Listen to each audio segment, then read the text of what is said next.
of you want to do things right? To keep up with keeping your lives tight. Tight as in being right with the truth of true insight. Who of you want to do things right? Who of you want to truly succeed in attaining all in that which is your need? To be heard by the real answerer of all deeds, the true hero of all whom pleads. Who of you really want to bow down to the true King of Kings commanding the crown? To worship the one that ever rules alone, commanding everything of creation from the seat of its throne.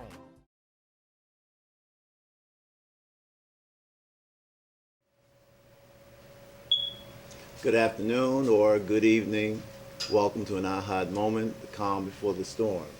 I'm Fakir Abdulaziz, serving as your host today with our esteemed panel, Lord Holy-Apostle Deen Saleem. And off camera, we have our Holy Queen Mother Rabia Saleem. And we have a new person, we have a new person of interest with us today, Brother Adam Hanif Saleem, who's going to be here and replace Brother Idris Taha, and we want to welcome you to the show. May I Ahezaah's peace and other blessing be within and about your presence. To you, the audience out there in our Philadelphia area, our New York area, and our New Jersey area, no importance in the order. May I Ahezaah's peace and other blessing be within and about your presence. May I Ahezaah's peace and other blessing be within and about the presence of our studio audience. Yes. Our subject matter today is going to be basically, we've been on religion. We've been on religion for a while, and the basic definition of religion we're giving is the way of life. Right. So it would apply to all people, and taking that definition, it applies to the whole world of people, whatever way of life that they live. But in respects to those ways of life and the even the ordered religions that we got, we've been talking lately about how those ordered religions, the way people aspire, has been made a complicated thing. You know, it's made necessarily complicated, and it's caused complexities to come in there, and ideas to come in there, and things ultimately that are mistakes or errors or outright mistruths. And the purpose of it is misleading the people who might be sincere. Some of them people might be sincerely leading those people, but leading them all astray, leading them into the wrong path and away from the truth of the supreme Lord of all worlds, the supreme source and creator of all things.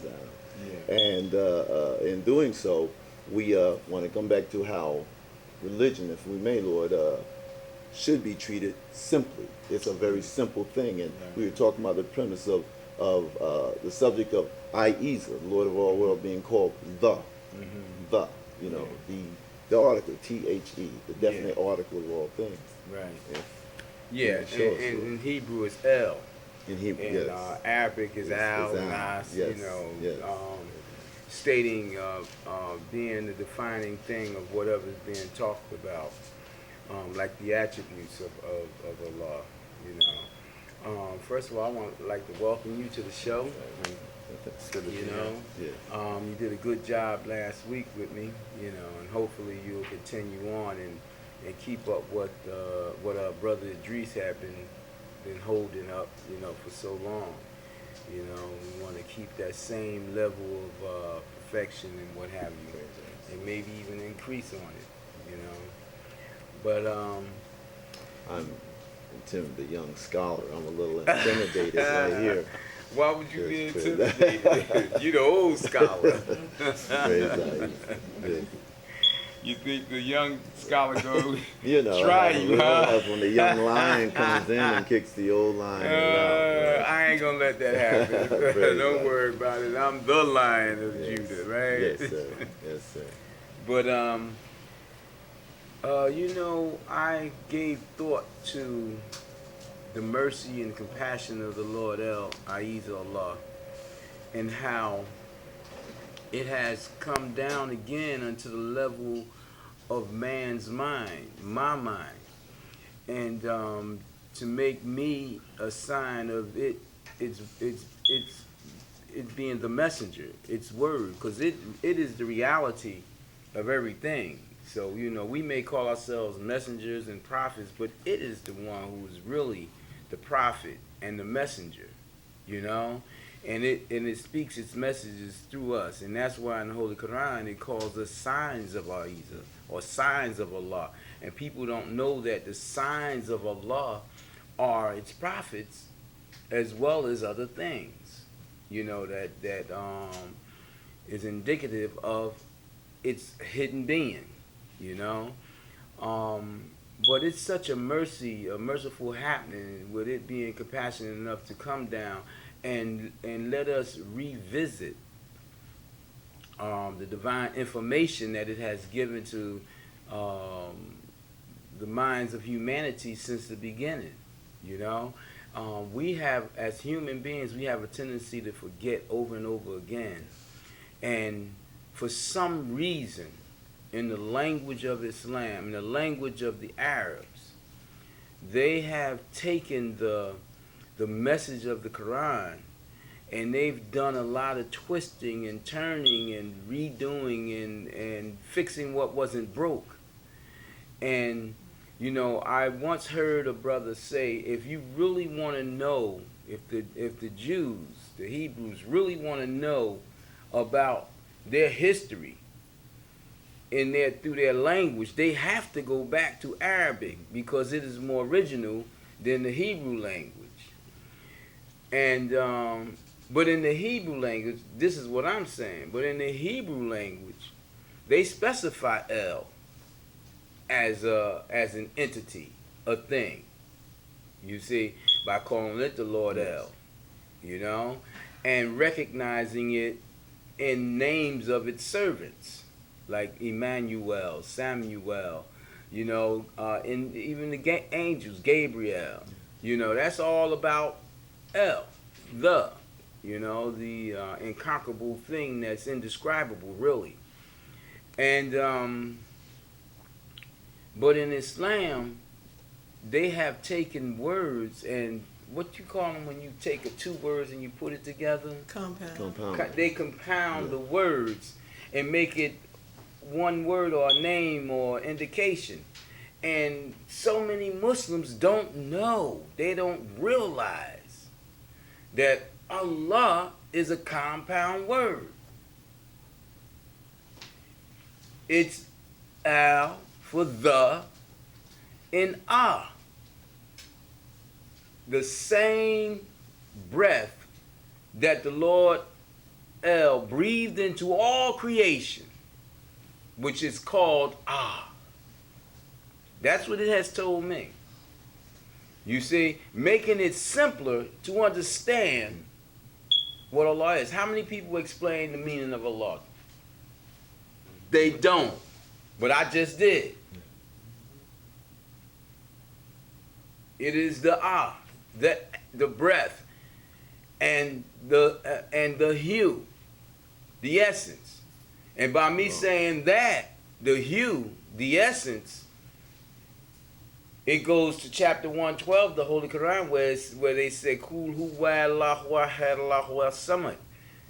They say he is Allah. No, it says say Hu and El-Ah.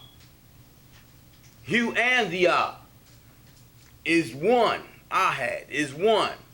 The independent is the same. The breath and the essence is the same. It explains that out. Why are the Arabs covering that up? Why are the Muslims covering that up? That's a great question that those who know will have to answer to, when they go to the throne of Allah.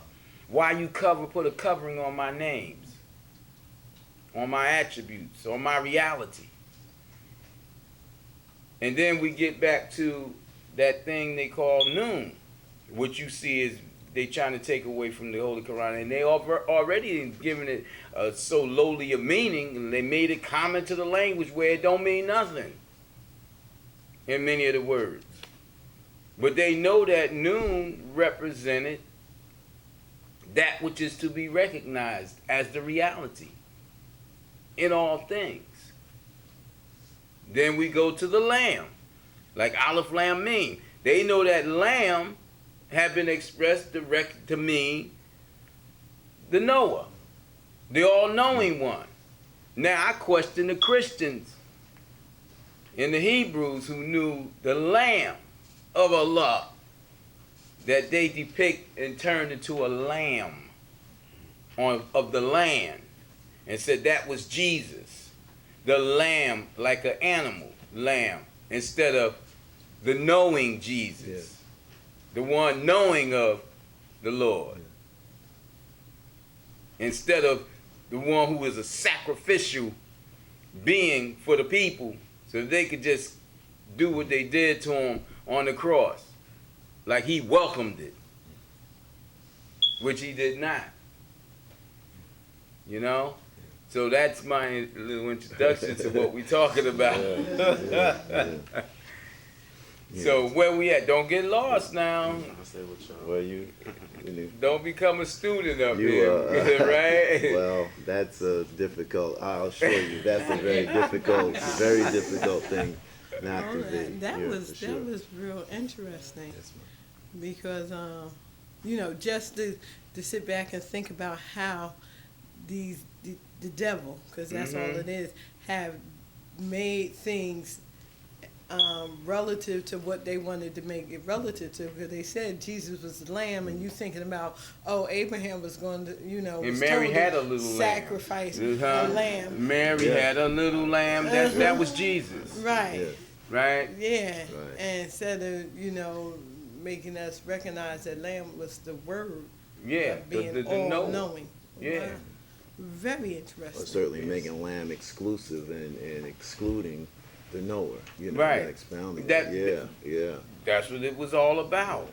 Yeah. And you mentioned the expounder or expounding, but we had a messenger from Allah, whose name he came at the turn of the century, and he was a true messenger of Allah, who was ostracized and scorned and called a disbeliever. Ghulam Ahmed. He was Allah's expounder. He expounded on this information and the letters and the meanings of Aleph, Lam, Mim, Nun, Ha, Ta, and what have you.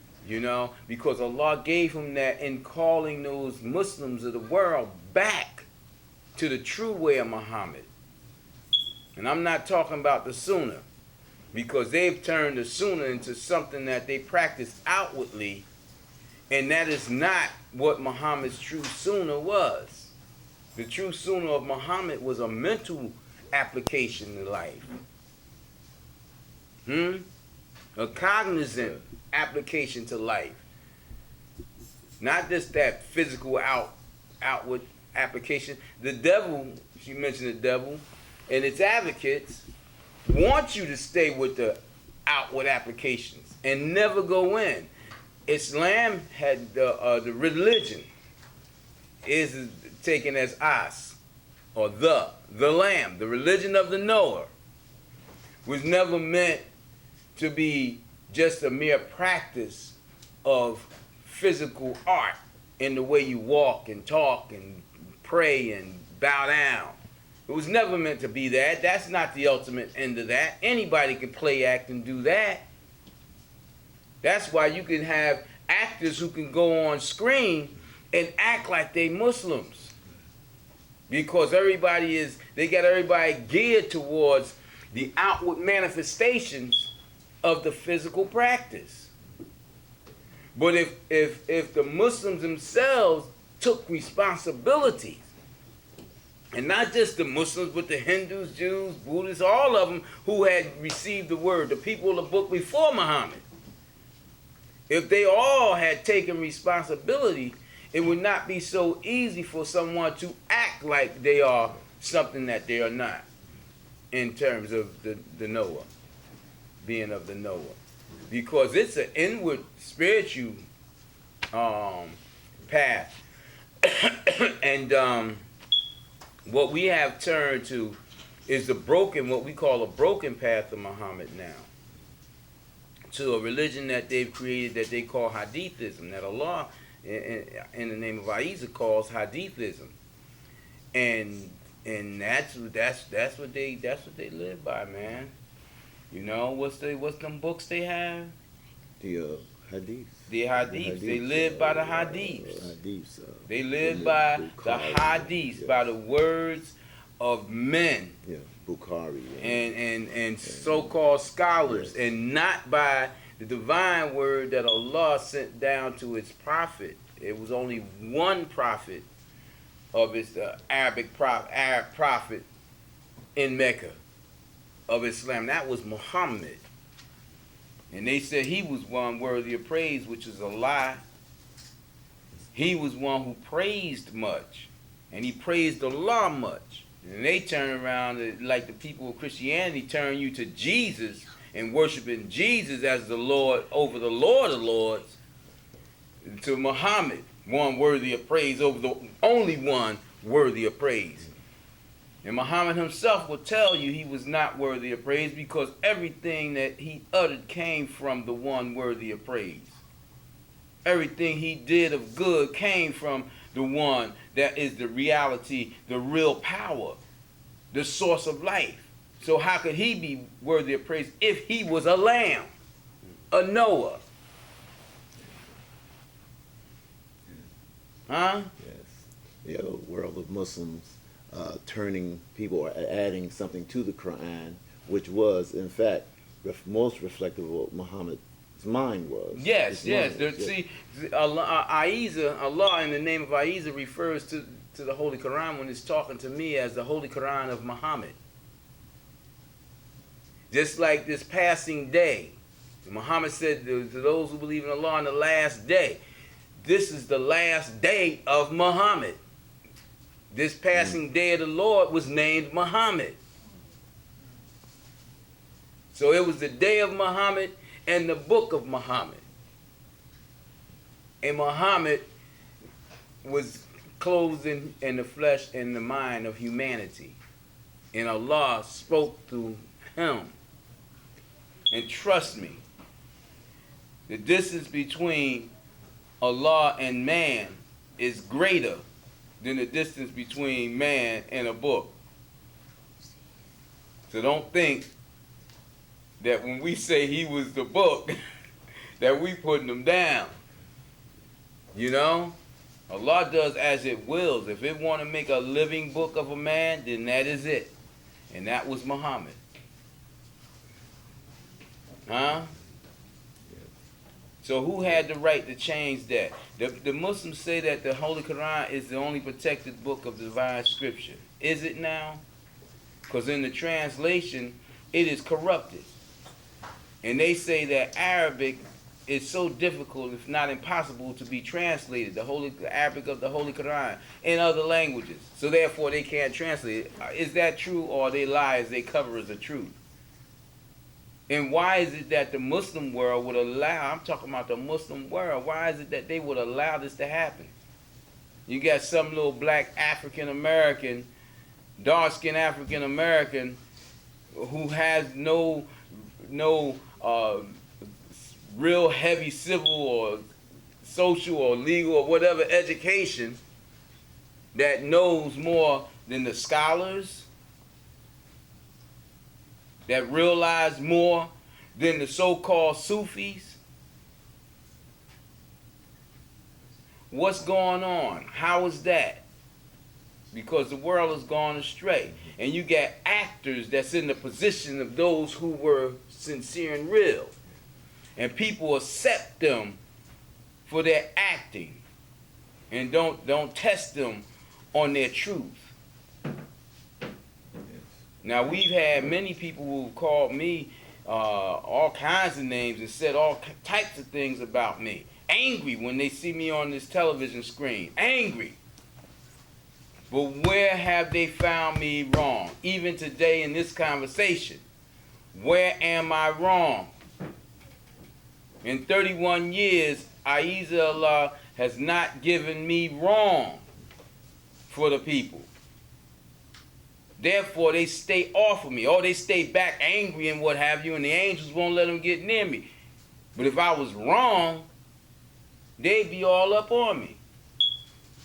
Their words out in the community would be wide and strong, cursing me. But do you hear that in the community about me? If they say, Astaghfirullah, that brother say he a prophet, it ends there. Well, what else did he say? He say he a prophet, Astaghfirullah. See, it ends there. Because everything coming forth from me is acceptable as truth to them. Because, see, nobody really wants to employ stupidity and place it upon themselves as their character. Nobody really want that. No matter how angry they get, they don't want to be looked upon as being stupid or dumb. And they hear the wisdom of Allah and they take it.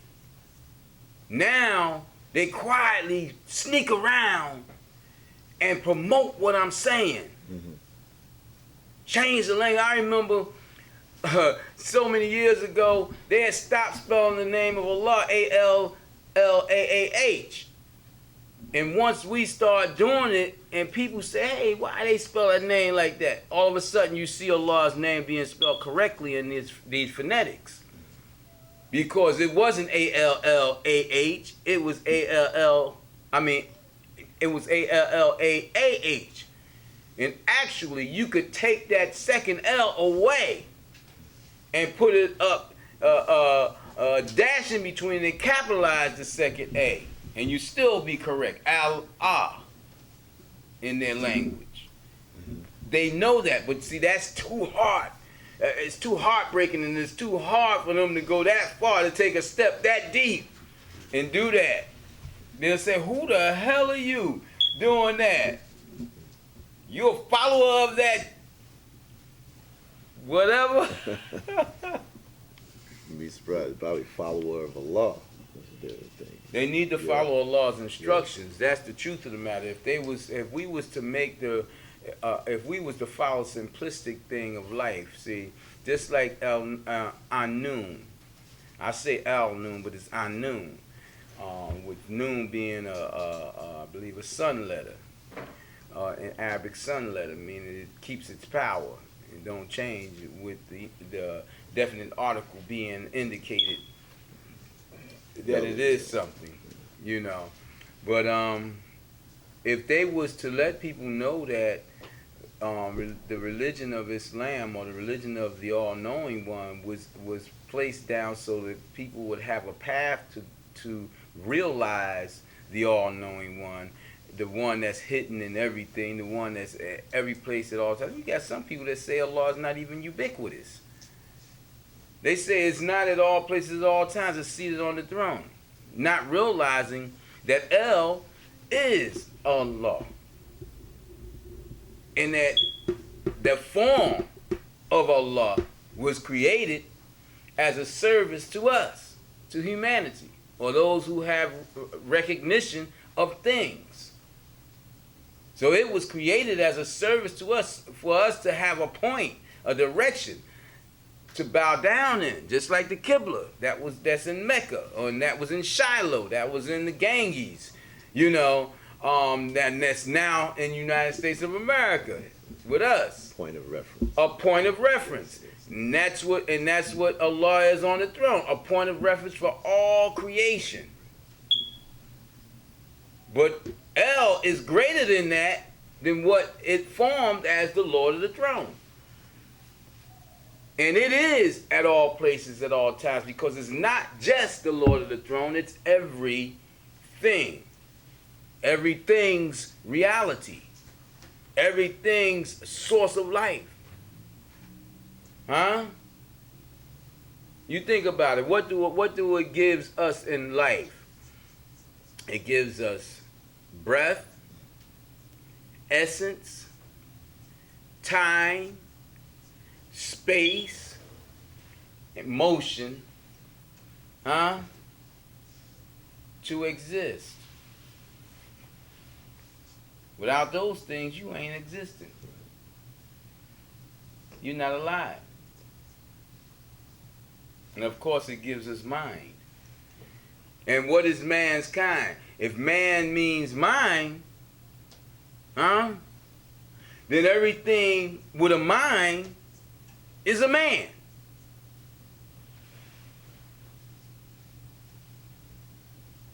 Absorb that a little bit. Help me out, young scholar here. This goes back to saying how that Allah is present in all places, because Allah is the ultimate mind. It is the mind of all things, and Since we all have minds, we're all of man's kind, we're all of Allah's kind. Yes, we are all kinds of minds. And when we say mankind, when the devil put mankind up there, it made it just one entity, mankind, and saying that we are mankind. But they ain't explain. It's man's minds, man's kinds. You see? And you got all kinds of minds. That's why we indicate humanity. Man's kind among humanity. You'll see that written sometimes in the Holy Quran. Man's kind among humanity. The men and jinn of mankind. Of man's kind. Among humanity. We are of humanity. Then you have other creatures who has minds. Kinds of minds. If you recognize mind meaning man, and man meaning mind, in the world being mental, of mentality, created mentalities, meaning small beings or worlds of the supreme being, the supreme essence, the total or the complete essence, the ultimate essence, which is El in as many units of being called attributes. That's why it said that Hu and Ah is unit. That's why they call that Muhammad called that chapter the unity, because of the units, meaning it's one. And all its attributes, it still adds up to the one. It is the all. You could even say Allah is the all breath of all creation. You see? Yeah, because Ahezaah said that it prepared this language for the truths that coming down today for us as a mercy, so that we'll be better off understanding. You know? Well, but it's all one. That description of everything being kind of a mind is reflective of the reflections. Like we're all the thoughts. We're reflective thoughts. Just like your dreams be real to you sometimes, right? You get inside your dream, you want to wake up because you don't like what's going on. Or you wake up and then you want to go back to sleep and get back to that dream because it ain't end like you wanted it to. You be trying to get there. To you, it's real. And to the dreams themselves, what do they know about not being real? Your dream never came to you and said, hey man, wait. You're dreaming. I'm just a dream. And you wouldn't believe it if it did tell you that. Yes. They said we had 1 minute. Yes, and we're going to go and we're going to just acknowledge our New York audience. And before we continue with our conversation with the rest of the audience, we're going to let the New York audience know they can tune in to the second part of this conversation in their next show, the next coming up show. So, who of you want to do things right? To keep up with keeping your lives tight. Tight as in being right with the truth of true insight.